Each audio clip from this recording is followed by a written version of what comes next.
भक्ति और शक्ति, इन दोनों का संबंध बड़ा ही सरल है। मनुष्य भक्ति करता है ताकि उसे शक्ति मिल सके, और शक्ति मिलने के पश्चात भक्ति भूल ही जाता है, शक्ति की आसक्ति में खो जाता है, और वहीं से उसका विनाश आरंभ होता है। क्यों? क्योंकि भक्ति से मिली शक्ति किसी और का हित करने के लिए होती है, किसी और के लिए कोई शुभ कार्य करने के लिए होती है, ना कि किसी के विनाश के लिए। अब यदि मैं आपको उदाहरण दूं तो कुदाल होती है ताकि हम धरा को खोद सके, एक गड्ढा बना सके और फिर एक नए वृक्ष को जन्म दे सके। एक वृक्ष जो अन्य जीवों को फल प्रदान करेगा, यात्रियों को छाया प्रदान करेगा। किंतु यदि इसी कुदाल का उपयोग हम किसी को हानि पहुंचाने के लिए करते हैं तो हानि केवल हमारी ही होगी। इसलिए जीवन में जो भी शक्ति आपके पास आती है, भले ही भक्ति से या कहीं और से भी, इसका सदुपयोग करना सीखिए, अन्यथा यही शक्ति आपके अंत का कारण बनेगी। वरदान अत्यंत विचित्र भाव है, किंतु देखा जाए तो यह वरदान क्या नहीं कर सकता। एक रंग को ये राजा बना सकता है, एक दुर्बल को संसार का सबसे शक्तिशाली व्यक्ति बना सकता है। पर हम भूल जाते हैं एक अत्यंत महत्वपूर्ण बात। वरदान इस शब्द के अंत में दान छिपा है। ये दान बहुत महत्वपूर्ण है। स्मरण रखना चाहिए हमें कि ये वरदान हमें दान में मिला है, और इसीलिए इसका सम्मान करना आवश्यक है, इस पर अभिमान करना नहीं। और जो व्यक्ति वरदान पर अभिमान करता है उसे हानि ये पहुंचती है कि उसका ये वरदान उससे छिन जाता है। वर अर्थात श्रेष्ठ, अर्थात वरदान का अर्थ हुआ एक श्रेष्ठ दान। अब यदि इसका उपयोग आप किसी को हानि पहुंचाने के लिए करेंगे तो हानि केवल आपको ही पहुंचेगी। तो इस वरदान का सम्मान करें, उचित मार्ग पर चलें और उचित मंतव्य से इसका उपयोग करें, सब श्रेष्ठ होगा। पिता और पुत्र का संबंध अत्यंत मार्मिक होता है। पिता स्वप्न देखता है, उसे पूर्ण करने का हर संभव प्रयास करता है, किंतु फिर भी कई बार उसके स्वप्न अधूरे रह जाते हैं। फिर पिता सोचता है कि जो स्वप्न वो नहीं पूर्ण कर पाए, उसकी संतान अवश्य पूर्ण करेगी। जिस स्थान तक वो कभी पहुंच नहीं पाए, उसकी संतान अवश्य वहां पहुंचेगी।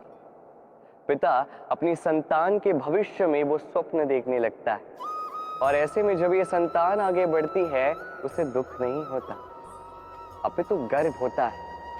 उसे अच्छा लगता है ये देख के कि उसकी संतान इतनी आगे जा रही है। किंतु जब संतान अपने ही अभिभावक की शक्ति से, उसके यश से ईर्ष्या करने लगती है, समस्या वहां उत्पन्न होती है। इसलिए हर संतान को यह स्मरण रखना होगा। देखिए, पुत्र होने के नाते, एक संतान होने के नाते आपका यह अधिकार है कि आप अपने पिता से बहुत आगे जाएं। आपके पिता भी यही चाहते हैं, परंतु स्वस्थ रूप में ये कीजिए। एक रेखा खींच लीजिए ना, ताकि आप आगे बढ़ते जाएं और आपके पिता को उसका गर्व भी हो और इस बात का दुख भी न लगे कि मेरी ही संतान मुझे छोटा करने का प्रयास कर रही है। इतिहास साक्षी, जिस व्यक्ति ने किसी और को छोटा करने का प्रयास किया वही व्यक्ति छोटा रहा। और मुझे नहीं लगता आप ये चाहते। किसी दिन आप भी किसी के पिता ही बनोगे।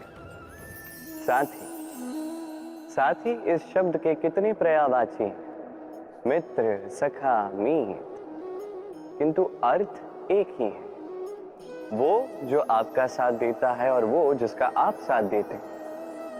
अब सबसे बड़ा प्रश्न ये उठता है कि कौन है वो जिसे आपको अपना साथी मान लेना चाहिए, अपना सखा, अपना मित्र, अपना मीत मान लेना चाहिए।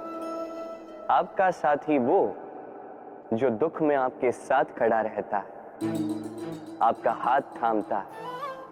आपका साथी वो जिसका हाथ आप अपने सुख में थामते हैं, उसी साथी का हाथ थामिए जो दुख में सदैव आपकी सहायता के लिए तत्पर रहता है, आपके साथ खड़ा रहता है, और जिसे सुख में आप अपने साथ रख सकते हैं।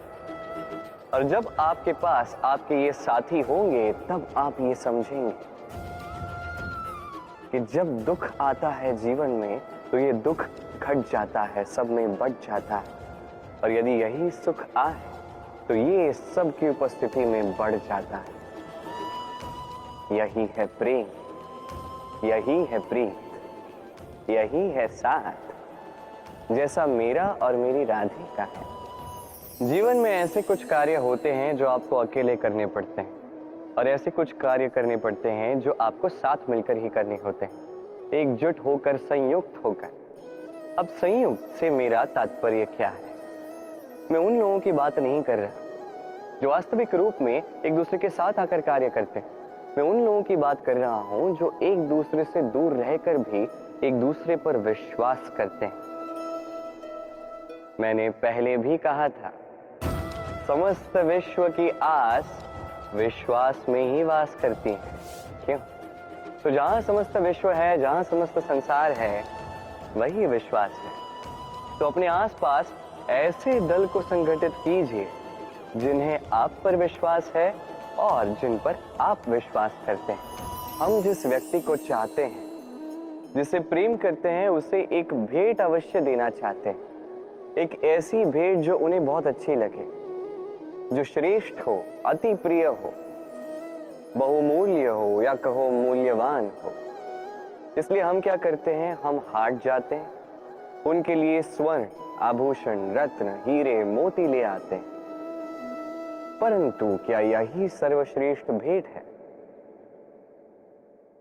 कदापि नहीं। सर्वश्रेष्ठ भेंट है स्वतंत्रता, उसे अपने मन के अनुसार जीने की स्वतंत्रता। यदि आप किसी को स्वतंत्रता नहीं दे पाते, तो वो कहीं ना कहीं बंध जाता है, उसका विकास कहीं ना कहीं रुक जाता है। किंतु यदि आपने किसी को स्वतंत्रता दे दी, तो आप देखेंगे कि वो समस्त संसार को, इस जीवन को अपनी दृष्टि से देखेगा और समझेगा कि उचित क्या है और अनुचित क्या है, और यही सबसे श्रेष्ठ है। अब यदि केवल स्वतंत्रता दे देने से आप किसी को इतनी बड़ी शक्ति दे सकते हैं, तो आप ही मुझे बताइए, क्या इससे बड़ी भी कोई भेंट है? कर्म, धर्म और कर्तव्य, ये तीनों आपस में जुड़े हुए हैं, और कई बार इन तीनों को पूर्ण करते करते हमें उस व्यक्ति के सामने भी खड़ा होना पड़ता है, उसके विरुद्ध जाना पड़ता है जिससे हम सबसे अधिक प्रेम करते हैं। किंतु वहां ये युद्ध, ये व्यक्तिगत युद्ध नहीं रहता, ये होता है कर्म, धर्म और कर्तव्य का युद्ध। सरल नहीं है, अत्यंत कठिन होता है उसका सामना करना जिसका हम सबसे अधिक सम्मान करते हैं। किंतु हमें तो हमारे धर्म के पथ पर चलना ही होगा, क्योंकि हम कर्मबद्ध, कर्तव्यबद्ध, और यही उचित भी है। बस इतना स्मरण रखिएगा, यदि आपका मंतव्य शुभ है, आपकी सोच शुभ है, आप कर्म, धर्म और कर्तव्य के पथ पर अग्रसर हैं, तो इस प्रक्रिया में यदि आप अपने आराध्य के समक्ष भी क्यों न खड़े हो